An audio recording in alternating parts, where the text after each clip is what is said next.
Bem-vindo ao nosso encontro para continuarmos a nossa reflexão sobre o documento de Aparecida, tendo por base este texto, Testemunhos de Aparecida. Nós estamos refletindo sobre o alcance eclesiológico de Aparecida. Então, hoje damos mais um passo nessa reflexão, conscientes de que Aparecida acolhe o espírito de comunhão do Vaticano II. Não podemos desconhecer que o Concílio Vaticano II, que aconteceu de 1962 a 1965, deu um forte impulso na reta compreensão do ser e da missão da Igreja. O Concílio ajudou a Igreja a tomar maior consciência do que ela é e da sua missão, ao recordar e colocar em evidência o seu cristocentrismo, Cristo no centro, e o seu profundo enfoque trinitário. Por isso, não duvidou sublinhar sua dimensão mistérica, sua dimensão de mistério, que longe de contrapor a missão que tem no mundo, essa dimensão mistérica dá o seu fundamento, sem o qual não teria seu compromisso com a humanidade. Bem sabemos que o mistério se refere essencialmente ao mistério de Deus e ao mistério de Jesus Cristo, e só em segundo lugar faz relação ao mistério da Igreja, fundada sobre o Salvador. Portanto, falamos do mistério de Deus, falamos do mistério da Igreja. Não misturemos. Por essa razão, nos documentos conciliares, se faz ver que a importância da Igreja se fundamenta onde? Na sua íntima conexão, ligação com Cristo. E, por conseguinte, que ela é credível e convincente quando? Quando fala com a força e entusiasmo daquele que constitui seu objeto próprio, isto é, Jesus Cristo, o crucificado e ressuscitado, e quando dá testemunho dele com a vida no mundo.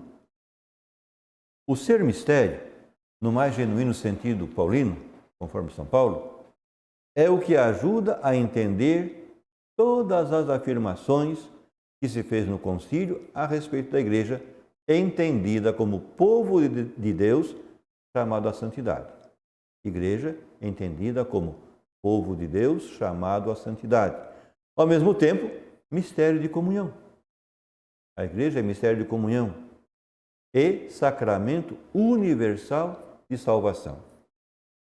Quando lemos o relatório final do Sínodo Extraordinário dos Bispos, realizado em 1985, São João Paulo II convocou esse Sínodo Extraordinário para fazer uma avaliação, um balanço dos 20 anos de concílio. Então, o concílio terminou em 1965, 1985, então o Papa convocou esse sínodo e onde se produziu esse texto. E esse texto, aqui os padres sinodais articulavam a mensagem do concílio. Veja, esse sínodo aconteceu para fazer um balanço dos 20 anos da aplicação do concílio. E então, os padres sinodais, nesse sínodo, articularam a mensagem do Concílio Vaticano II numa fórmula. A Igreja, sob a palavra de Deus, celebra os mistérios de Cristo para a salvação do mundo. Deu aí a ideia de Igreja. A Igreja, sob a palavra de Deus, celebra os mistérios de Cristo para a salvação do mundo. Essa fórmula está centrada nas 4 constituições do Concílio Vaticano II. Os 4 documentos, vamos dizer assim, mais importantes, de mais peso do concílio. A Igreja. Onde é que nós vemos a Igreja? Na Constituição Lumen Gentium, Cristo, luz dos povos, onde se faz toda a reflexão sobre a Igreja, É ali que aparece a noção de igreja, povo de Deus. A igreja sob a palavra de Deus, debaixo da palavra de Deus, orientada pela palavra de Deus, guiada pela palavra de Deus. Então temos a constituição Dei Verbum, que tratou da palavra de Deus, que tratou da revelação divina. Então já temos aí dois documentos. A igreja, Lumen Gentium, sob a palavra de Deus, Dei Verbum, celebra os mistérios de Cristo. E aí entramos em outro documento, o primeiro que foi aprovado no Concílio Vaticano II, Sacrosanto Concílio, que é o documento sobre a Sagrada Liturgia. Então a igreja, Lumen Gentium, sob a palavra de Deus, Dei Verbum, celebra os mistérios de Cristo, Sacrosanto Concílio, para a salvação do mundo. E aí temos o outro documento, a outra Constituição, a Constituição Pastoral Gaudium et Spes, alegria e esperança. Então, essa fórmula bonita está estruturada a partir das 4 constituições conciliares. Lumen Gentium, Dei Verbum, Sacrosanto Concílio, Gaudium et Spes. A igreja, sob a palavra de Deus, celebra os mistérios de Cristo para a salvação do mundo. Estas afirmações não fecham a igreja numa dimensão mística, certamente necessária, mas a lançam para um compromisso social, compromisso de caridade e justiça, através do assumir os sinais dos tempos, expressão muito forte do Concílio Vaticano II, muito indicativo nos documentos conciliares. A igreja tem que oferecer-se a todos e cada um, como companheira na busca da vontade de Deus e, portanto, na busca do bem da humanidade. Assim, pois, deve estar sempre atenta em espírito de solidariedade com todos, a oferecer a salvação que provém de Cristo. Ela é instrumento de salvação, sacramento de salvação para toda a humanidade. Com atitude humilde e de serviço, tem de cumprir sua tarefa de ser mestra perante o mundo. Porém, consciente de que, antes de tudo, é discípula do Senhor. O Senhor que é o único mestre. Todos esses ensinamentos conciliares foram sendo assimilados pouco a pouco. Daí o fato de São João Paulo II convocar um sínodo, depois de 20 anos do concílio, para ver o que tinha sido assimilado. Então ele foi sendo assimilado pouco a pouco, e em particular a Igreja na América Latina tratou de incorporá-los nas orientações pastorais que foram surgindo como fruto das conferências que foram realizadas depois do concílio. A Conferência de Medellín, em 68, a Conferência de Puebla, em 79, a Conferência de Santo Domingo, em 92, depois a Aparecida, em 2007.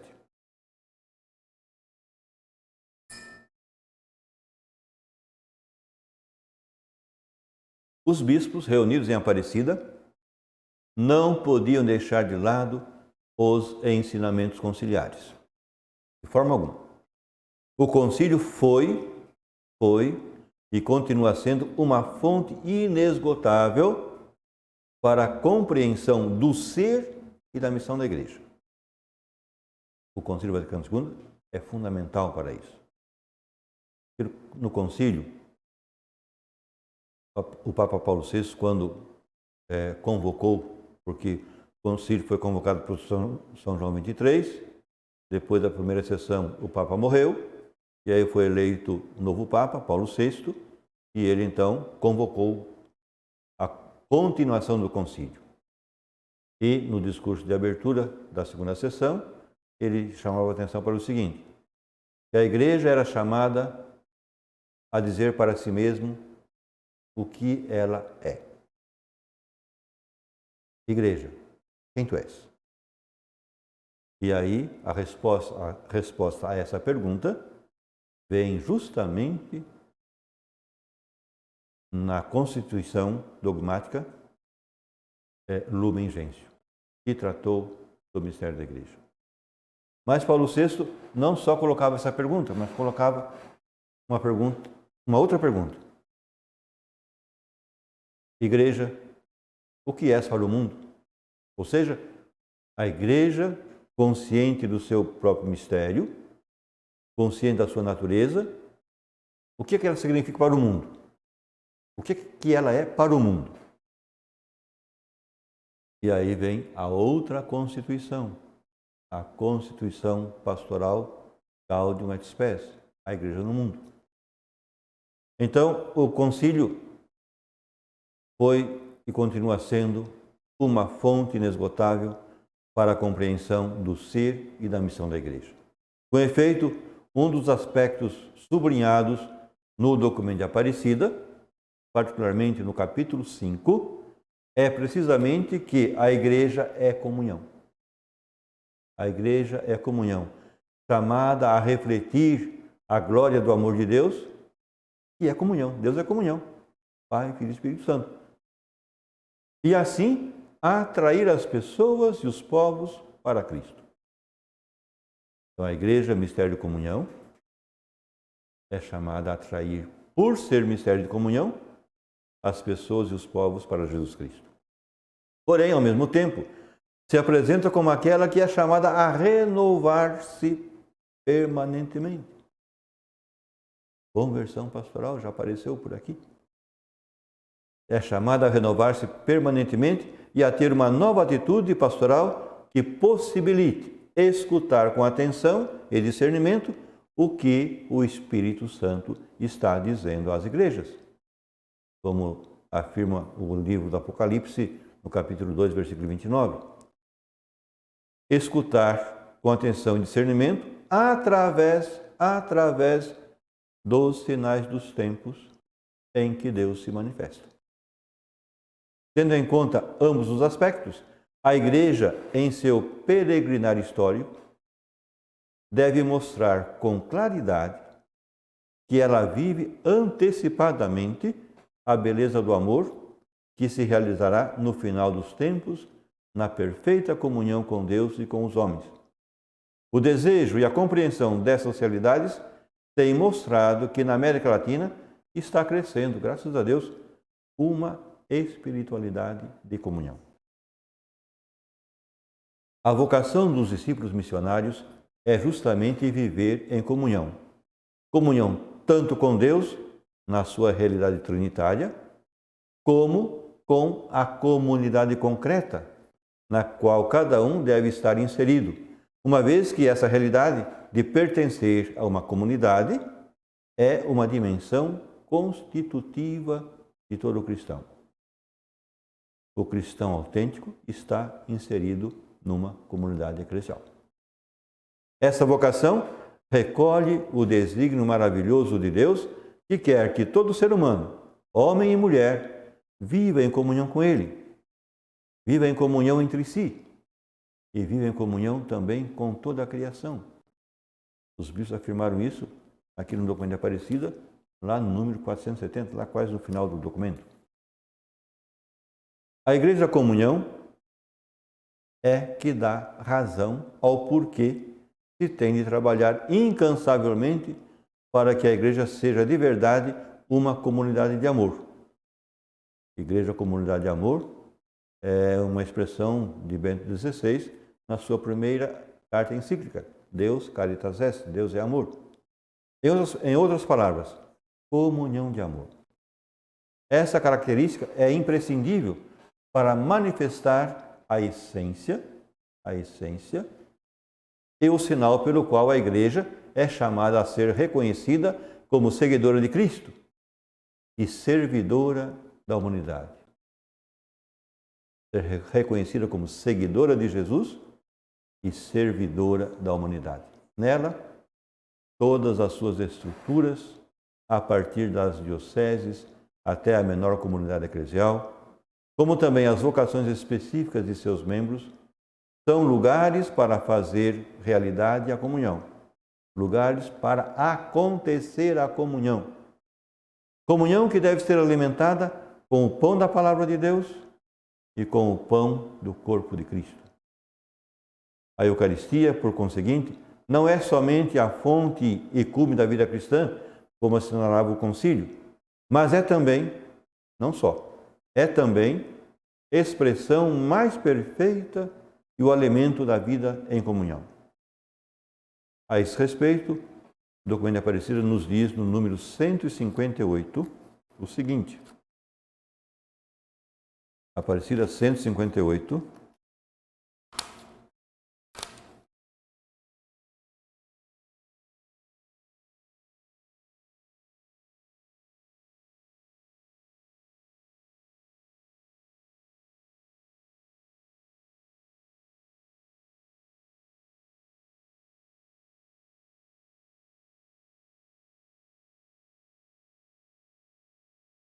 Na Eucaristia, nutrem-se as novas relações evangélicas que surgem do fato de sermos filhos e filhas do Pai e irmãos e irmãs em Cristo.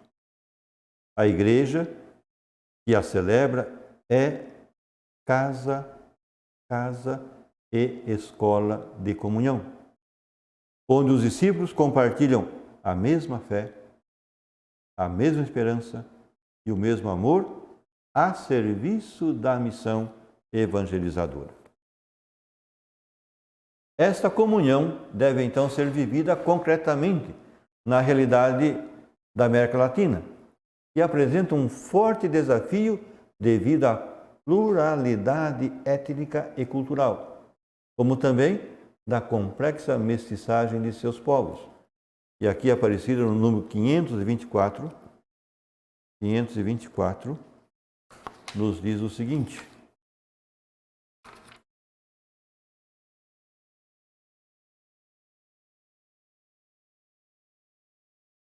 A Igreja de Deus na América Latina e no Caribe é sacramento de comunhão de seus povos. A Igreja é sacramento de comunhão de seus povos. É morada de seus povos. É casa dos pobres de Deus. Convoca e congrega todos em seu mistério de comunhão, sem discriminações nem exclusões por motivos de sexo, raça, condição social e pertença nacional. Quanto mais a Igreja reflete, vive e comunica esse dom de inaudita unidade, que encontra na comunhão trinitária sua fonte, modelo e destino, torna-se mais significativo e incisivo seu operar como sujeito de reconciliação e comunhão na vida de nossos povos. Olha quanta implicação na vida da Igreja. Algo urgente na atualidade é que a América Latina volte a tomar consciência, com renovado empenho, de que a fé católica, olha, lá na primeira conferência, em 1955, no Rio de Janeiro, já se falava disso. E aqui, em Aparecida, se retoma. Volte a tomar consciência, com renovado empenho, de que a fé católica teceu e deverá continuar tecendo a sua unidade. A unidade na América Latina depende dessa fé católica. Lamentavelmente, pouco a pouco, se tem perdido essa convicção e se tem permitido que apareçam falsas e ilusórias fantasias que pretendem mostrar-se como doadoras de sentido e muitas aspirações passageiras, porque podem oferecer momentânea e prontamente uma resposta ao vazio que se criou pela crise de sentido que acompanha o momento em que vivemos. E aqui, logo no começo, os números 33 a 37, retratam um pouco disso. Repasso para você. Número 33. Os povos da América Latina e do Caribe vivem hoje uma realidade marcada por grandes mudanças que afetam profundamente as suas vidas. Como discípulos de Jesus Cristo, sentimos-nos desafiados a discernir os sinais dos tempos, à luz do Espírito Santo, para nos colocar a serviço do reino anunciado por Jesus, que veio para que todos tenham vida e para que a tenham em abundância. A novidade dessas mudanças, diferentemente do ocorrido em outras épocas, é que elas têm alcance global, e com diferenças e matizes afetam o mundo inteiro. Habitualmente são caracterizadas como o fenômeno da globalização. Um fator determinante dessas mudanças é a ciência e a tecnologia, com sua capacidade de manipular geneticamente a própria vida dos seres vivos e com sua capacidade de criar uma rede de comunicações de alcance mundial, tanto pública como privada, para interagir em tempo real, ou seja, com simultaneidade, não obstante as distâncias geográficas. Como se costuma dizer, a história se acelerou e as próprias mudanças se tornam vertiginosas, visto que se comunica com grande velocidade a todos os cantos do planeta. Essa nova escala mundial do fenômeno humano traz consequências em todos os campos de atividade da vida social, impactando a cultura, a economia, a política, as ciências, a educação, o esporte, as artes e também, naturalmente, a religião.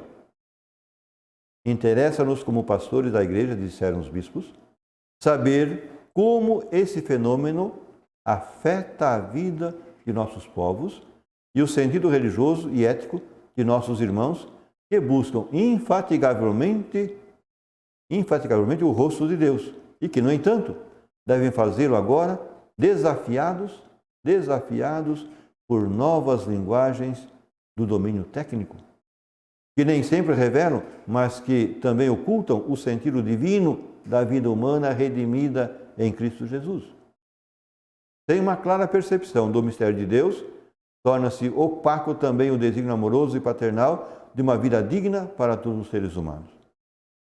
Nesse contexto social, a realidade para o ser humano se tornou cada vez mais sem brilho e complexa.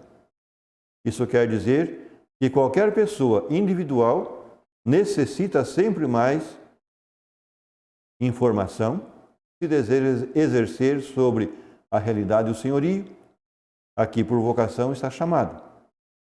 Isso nos tem ensinado a olhar a realidade com mais humildade, sabendo que ela é maior e mais complexa que as simplificações com que costumávamos vê-la em passado ainda não muito distante, e que, em muitos casos, introduziram conflitos na sociedade, deixando muitas feridas que ainda não chegaram a cicatrizar. Também se tornou difícil perceber a unidade de todos os fragmentos dispersos que resultam da informação que reunimos. É frequente que alguns queiram olhar a realidade unilateralmente, a partir da informação econômica, outros a partir da informação política ou científica, outros a partir do entretenimento ou do espetáculo. No entanto, nenhum desses critérios parciais consegue propor-nos um significado coerente para tudo o que existe. Quando as pessoas percebem essa fragmentação e limitação, costumam sentir-se frustradas, ansiosas, angustiadas. A realidade social parece muito grande para uma consciência que, levando em consideração sua falta de saber e informação, facilmente se crê insignificante, sem ingerência alguma nos acontecimentos, mesmo quando soma sua voz às outras vozes que procuram ajudar-se reciprocamente. Esta é a razão, disseram os bispos, pela qual muitos estudiosos de nossa época sustentam que a realidade traz inseparavelmente uma crise de sentido. Uma crise de sentido. eles não se referem aos múltiplos sentidos parciais que cada um pode encontrar nas ações cotidianas que realiza, mas ao sentido que dá unidade a tudo o que existe, e nos sucede na experiência, e que os cristãos chamam de sentido religioso.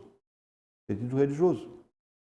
Habitualmente, esse sentido se coloca à nossa disposição através das tradições culturais que representam a hipótese de realidade com que cada ser humano pode olhar o mundo em que vive. Em nossa cultura latino-americana e caribenha, conhecemos o papel tão nobre e orientador que a religiosidade popular desempenha, especialmente a devoção mariana, que contribui para nos tornar mais conscientes de nossa comum condição de filhos de Deus e de nossa comum dignidade perante seus olhos, não obstante as diferenças sociais, étnicas e de qualquer outro tipo. Não existe outro modo, não existe outro elemento que possa dar-lhes essa configuração de unidade em tantos países, em meio da variedade e riquezas da cultura latino-americana. O encontro com Cristo, a fé em sua mensagem e a vivência na comunidade eclesial é fundamental, porque são realidades que são profundamente enraizadas em todos os nossos povos e culturas. Essa realidade de sentido profundo de comunhão leva também a refletir sobre um aspecto muito importante na atualidade da América Latina, a relação da Igreja com outras comunidades eclesiais. Viver e impulsionar o ecumenismo certamente é uma tarefa que não se pode deixar de lado em todo o continente. Por isso, a Aparecida reconhece o seguinte, número 227, encontramos o seguinte: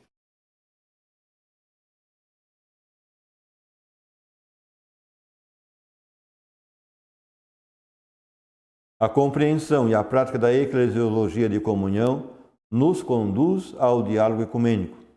A relação com os irmãos e irmãs batizados de outras igrejas e comunidades eclesiais é um caminho irrenunciável para o discípulo missionário, pois a falta de unidade